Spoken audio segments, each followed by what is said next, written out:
जय हिंद दोस्तों। चलिए दोस्तों बात करते हैं इस एक और क्वेश्चन के बारे में। इस क्वेश्चन में एग्जामिनर ने क्या कहा है, a sum of rupees 18,000 is invested for 16 month at 8% per annum compounded half yearly, what is the percentage gain at the end of 16 month, the nearest whole number. यानी कि एग्जामिनर ने क्या कहा कि एक अमाउंट था उसके पास में 18,000 रुपये का और वो इन्वेस्ट करता है 16 मंथ के लिए।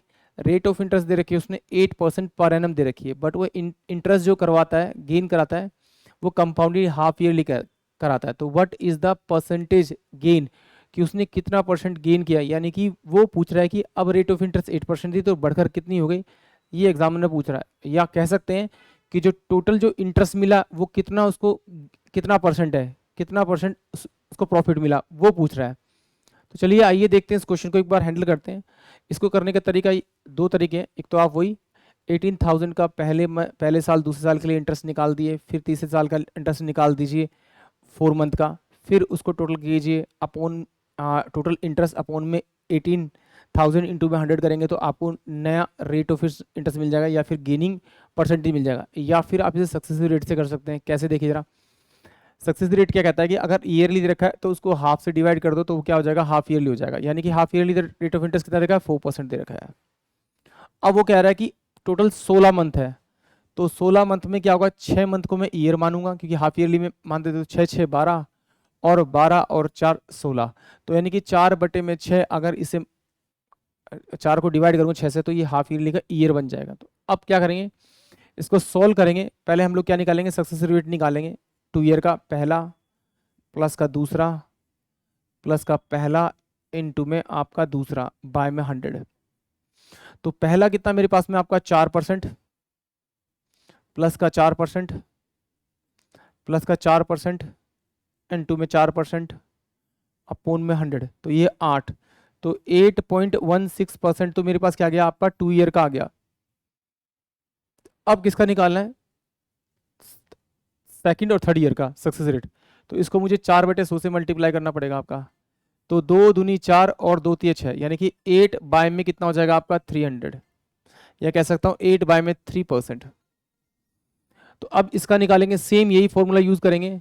तो ये 8.16% मेरे पास में एज इट इज आ जाएगा, प्लस का यहां पर कितना दे रखा है मुझे इसका, आपका 8 बाय में 3% प्लस का 8 बाय में 3% इनटू में आपका 816% अपोन में डायरेक्ट में से 10,000 ले जाता हूँ ताकि मेरे लिए आसान रहे कैलकुलेशन करने में। तो देखिए 8 1 9 9 6 15, यानी कि ये मेरा किससे जाएगा, आपका ये 3 से जाएगा। तो 27 तिया 81 और 3 दूनी 6 मेरे पास में ये आ गया। ठीक है, तो पहले मैं इसी को सोल्व कर लेता हूँ। तो इसको जब मल्टीप्लाई करूंगा तो मेरे पास कितना आएगा, 8 दूनी 16, 16 1 7 8 56, 56 और 1 57, 8 दूनी 16 16 6 22, और यहाँ से 4 पॉइंट आएंगे तो 1 2 3 4 यहाँ पर आ जाएगा, और मैं यहाँ परसेंटेज का निशान लगा दूंगा। ये तो मेरा सॉल्व हो गया। अब जरा इसका देखते हैं, अगर इसको मैं डिवाइड करूंगा तो डिवाइड करने पे मेरे पास क्या आएगा, 2.66% आएगा। सबको पॉइंट में किया तो इसको पॉइंट में कर लेते हैं। तो यहाँ पर मेरे पास कितना 8, तो मैं यहाँ लिख लेता हूँ 0, यानी कि 8.1600% कर लेता हूँ इसको, इस वाले को।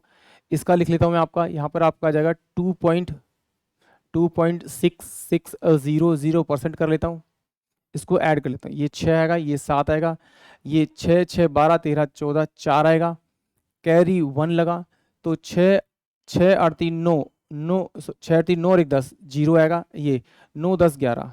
तो यानी कि जो मेरे पास आंसर आएगा वो 11.047% आएगा। और जो कि ऑप्शन में मुझे नियरेस्ट दिखाई दे रहा है ऑप्शन बी।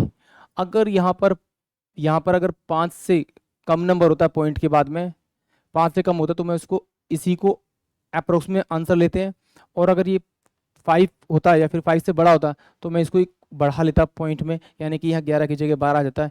बट यहाँ पर आंसर आया मेरा 11%, यानी ऑप्शन जो बी है वो इस क्वेश्चन के लिए करेक्ट है। आई होप आप सभी को क्वेश्चन समझ में आया होगा। जय हिंद, जय भारत।